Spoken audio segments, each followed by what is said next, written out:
A genetic testing company is under the microscope this morning after several states have actually filed lawsuits. Yeah, attorneys general in 27 states and Washington, D.C. are taking action against 23andMe, the bankrupt DNA testing company, which has saliva samples from more than 15 million people, is planning to actually sell the genetic data to a third party.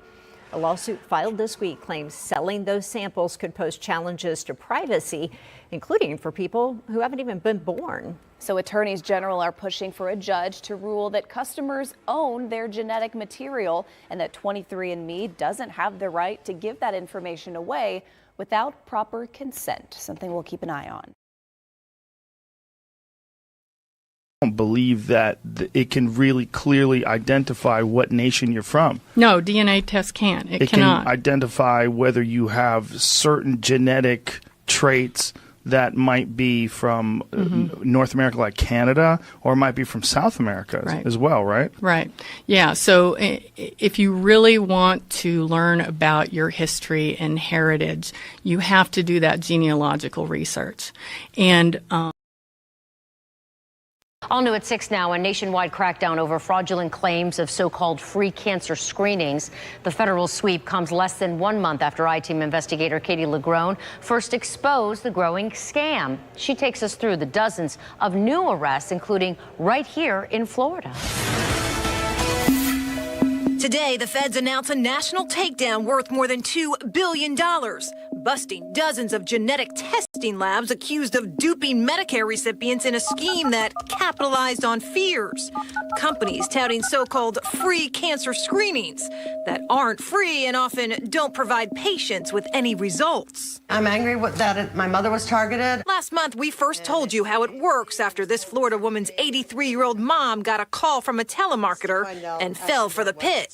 She was to swab one cheek corner, use the other swab to swab the other cheek corner, put them both in separate bags, and send them back to the facility. Senior advocates across the state warned the scheme, which can target victims over the phone at health fairs, parks, or even senior centers, induce seniors into signing up for unnecessary or even non-existent cancer screening tests.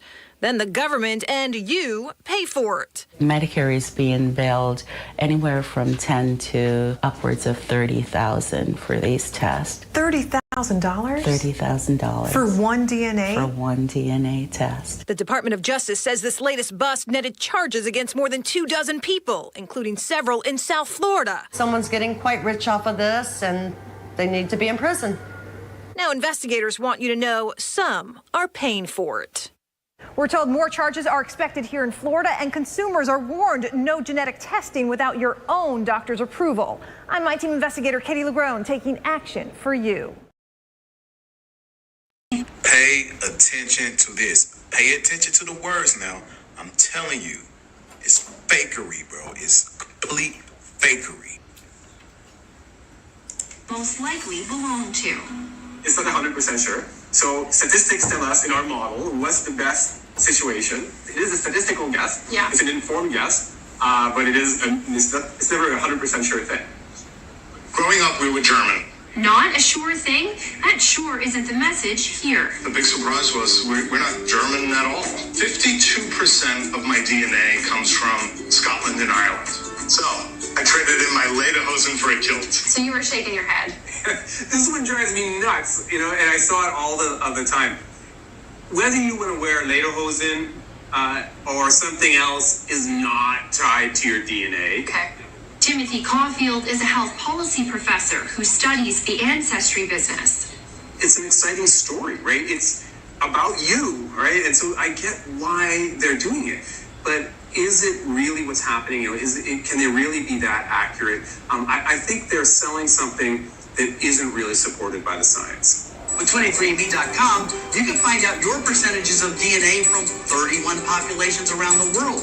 What do you think about the messages that are being sent to consumers?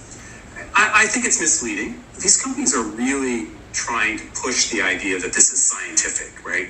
They are using scientific language and they present it in a way that looks very sciencey and precise.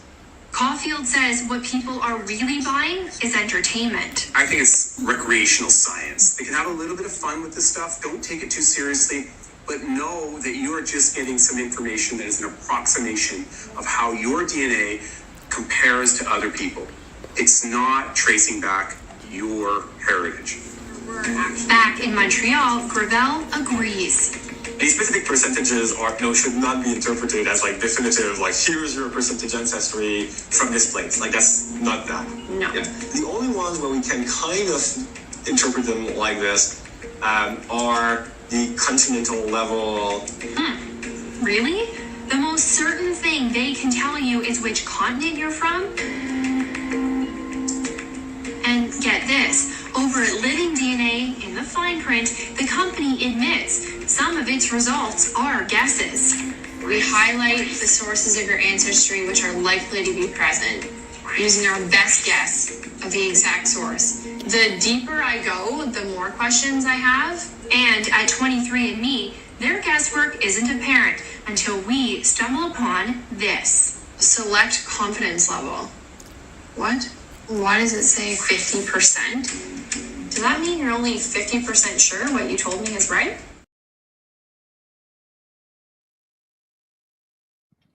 Welcome to the Forefront Radio. Today we dive into the sinister foundation behind the DNA obsession as we challenge the popular yet flawed E1B1 identity doctrine promoted by Ronald Dalton Jr. We now explore a darker dimension, the esoteric and occult connections of DNA science itself. Was DNA truly a neutral scientific discovery, or was it birthed in a cauldron of necromancy, sorcery, and atheistic philosophy? Find out now on the Forefront Radio. You are now listening to the Forefront Radio, where we discuss history, the Bible, the history of the Israelites, science, and other matters. Bring it out. The history of the Blacks, Hispanics, and Native Americans as it relates to the Bible. Who were you prior to slavery? Who were you prior to colonization? These answers and more can be seen and heard as you listen to the Forefront Radio.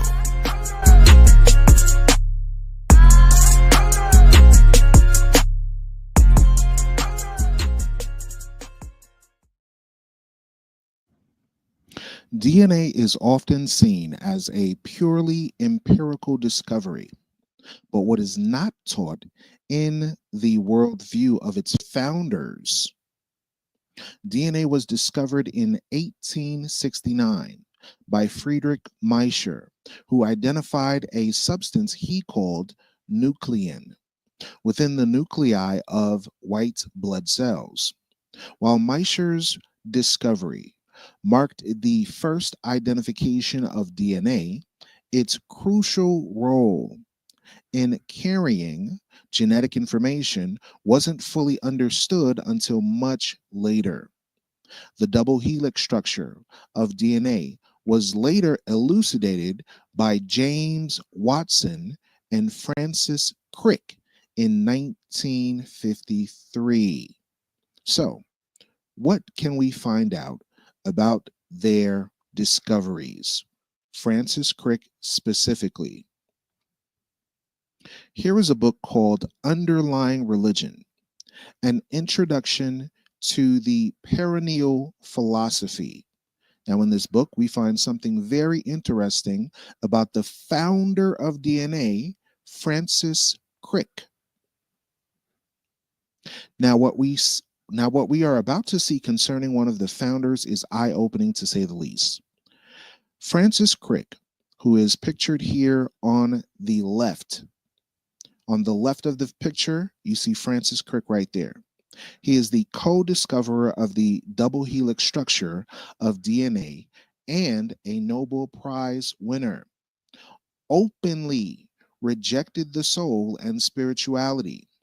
In the Underlying Religion, an introduction to perennial philosophy, he is quoted as saying this, quote, "I myself, like many scientists, believe that the soul is imaginary, that what we call our mind is simply a way to talk, a way of talking about function of our brains.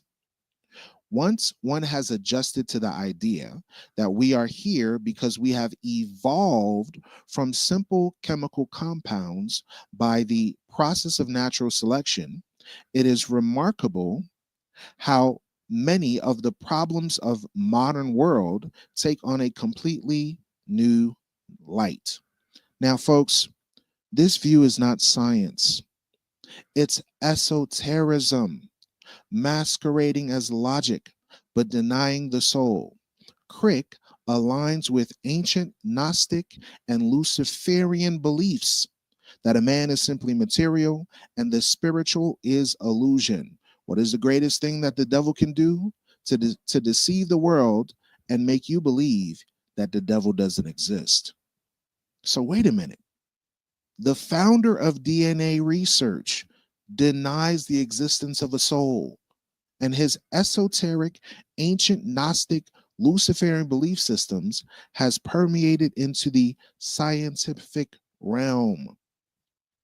Now, this book that we have has many more quotes within it called Underlying Religion, an Introduction to the Perennial Philosophy. Now, I want to note something in this discussion. Notice he mentioned evolution and natural selection. Notice that the gentleman by the name of Francis Crick mentioned specifically evolution and natural selection. Now, when you research Charles Darwin's book on natural selection, he talks about the preservation of the favored races. So in 18th century scientific circles, when they are well known to suffer from Eurocentric delusionalism, who did Charles Darwin in his evolutionary theories and natural selection call, out of his own experience, the favored races in his book Origin of Species, which goes into natural selection, evolutionary theories, which led to these scientists later on that created the DNA discoveries. And they don't even believe in the Bible nor the soul. You see that? That's odd, folks. Now, in the quote of this book, we find something else very interesting. We read where it says, quote, "The automata are created for some special function, usually to guard an entrance. In the pearl vase, Gowan comes to a turning castle. The door, which is guarded by two men, made by art and necromancy, and necromancy, and necromancy. This idea of animated figures created through art and sorcery resembles today's AI, transhumanism, and bioengineering. These are not modern breakthroughs. They are reincarnations of ancient occult practices. And now DNA is used as a gatekeeper of identity, guarding the door to who is considered the lost tribes of Israel." Now, what does the Bible say in regards to necromancy? Let's find out. In the book of Deuteronomy, chapter 18, verse 10 through 12, it says, "There shall not be found among you anyone that makes his son or his daughter to pass through the fire, or that uses divination, or an observer of times, or an enchanter, or a witch. For all," not some, "for all," not even the necromancer as well, "for all that do these things are an abomination unto the Lord." This obsession with DNA as determinant of heritage has become part of a religion. And like all false religions, it leads people away from the Most High. 1 Timothy chapter 4, verse 1 says this, "Now the Spirit speaks expressly that in the latter times some shall depart from the faith, giving heed to seducing spirits and doctrines of devils." You see, folks, the DNA theory of E1B1A is one such doctrine. Instead of accepting the biblical record, men turn to necromantic sciences rooted in atheism, rooted in transhumanism, rooted in occult manipulation to define who God's chosen people are. Now, Dr. Aaron Elhack, a geneticist, challenged the foundations of Jewish DNA studies by saying, quote, "There is no scientific basis for pinpointing a Jewish gene. Yet Dalton Jr. promotes DNA as gospel truth. Who benefits from this false doctrine? The same principalities that oppose biblical truth." Now let's talk about the connection between archaeology and necromantic rituals. As noted by archaeologist Denis Schmant-Besserat, ancient necromantic practices used bones to communicate with the dead. This was not about ancestry, it was about necromancy, it was about sorcery. Today's DNA obsession with bones and ancient remains is eerily similar. They dig up the dead, they extract DNA, and claim spiritual heritage. This is modern day necromancy. Now, in the book of Isaiah, chapter 8, verse 19, it tells us this: "And when they shall say unto you, seek unto them that have familiar spirits, and unto wizards that peep, and that mutter, should not a people seek unto their God for the living to the dead?" Instead of seeking God through the scriptures, men now seek the dead, their bones, their genomes, and call it science. Now, Romans chapter 8, verse 16 tells us this, folks: "The Spirit itself beareth witness with our spirit that we are the children of God." So you don't need DNA research. You don't need skeletons. We need scriptures. We need the Spirit. We need the Holy Father to impart the Spirit of the Messiah upon our minds to focus on what? Watch this. Revelation chapter 12, verse 17. Revelation chapter 12, verse 17. It says, "Which keep the commandments of God and have the testimony of Jesus Christ." Some say Yeshua HaMashiach, some say Yahushai, but you get the point. The point is to keep the commandments. The true Israelites are not revealed through haplogroups, but by prophecy, history, spirit, and obedience. The E1B1A doctrine, built upon occult science, is a lie. True faith is built on the word, not the witchcraft of fallen scientists. You've been listening to The Forefront Radio. Subscribe to our YouTube channel, The Forefront Radio 2, for more episodes that expose darkness with the light of God's word. Follow us on TikTok, Spotify, iHeartRadio, and many other platforms. Remember, folks, we have to stay vigilant. We have to stay spiritually minded, and we have to stay in the scriptures. Thank you for listening. May the Most High bless you and keep you and cause his face to shine upon you. And don't forget to donate to our donation portal at Cash App or PayPal, APHIELLEVI. And with that, we say shalom and peace to the 12 tribes of Israel. This has been another exciting episode of DNA, the science behind necromancy. Shalom.